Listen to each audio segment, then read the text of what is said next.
अंधी का बेटा। एक कस्बे में एक विधवा अंधी औरत रहती थी। उसका एक बेटा था जिसके पालन पोषण की सारी जिम्मेदारी उसके कंधों पर थी। वह अपने बेटे को पढ़ा लिखा कर एक बहुत बड़ा आदमी बनाना चाहती थी, इसलिए उसने उसका दाखिला कस्बे के सबसे अच्छे स्कूल में किया। वह दिन रात मेहनत करती ताकि बेटे की स्कूल की फीस दे सके। लड़के के स्कूल के बच्चे उसकी माँ के बारे में जानते थे। वह सब उसे अंधी का बेटा कहकर चिढ़ाते थे। लड़का इससे बहुत परेशान था। उसे अपनी माँ पर शर्म आने लगी थी। वह उसके साथ कहीं भी नहीं जाना चाहता था। जब लड़का बड़ा हुआ तो उसकी शहर में अच्छी नौकरी लग गई। उसने अपनी माँ से वादा किया कि शहर में मकान लेकर वह उसे लेने आएगा, लेकिन वह शहर गया तो फिर लौटकर वापस नहीं आया। उसकी अंधी माँ उसका इंतजार करती रह गई। महीने बीत गए, लड़के की कोई खबर नहीं आई। कई महीने बीत गए, लड़के की कोई खबर नहीं आई।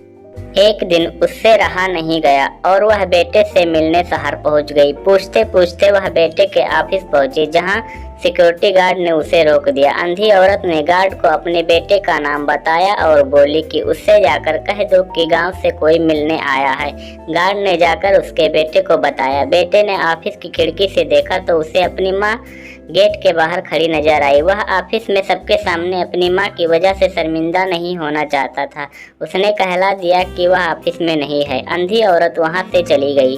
शाम को वह लड़का ऑफिस से घर जाने के लिए निकला।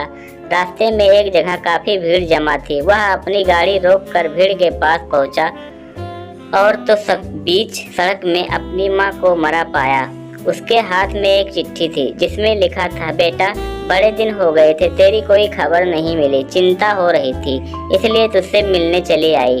तू तो अब बड़ा आदमी बन गया है। तुझसे मिलना अब शायद मुझ गरीब की किस्मत में नहीं, लेकिन मैं बहुत खुश हूँ तेरे लिए।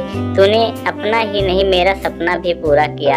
मलाल है कि तेरी तरक्की नहीं देख सकती। काश बचपन में तेरी आंखों में सरिया न घुसा होता और मुझे तुम्हें अपनी आंखें न देनी पड़ी होती, तो तेरी तरक्की अपनी आंखों से देखकर सुकून से मरती।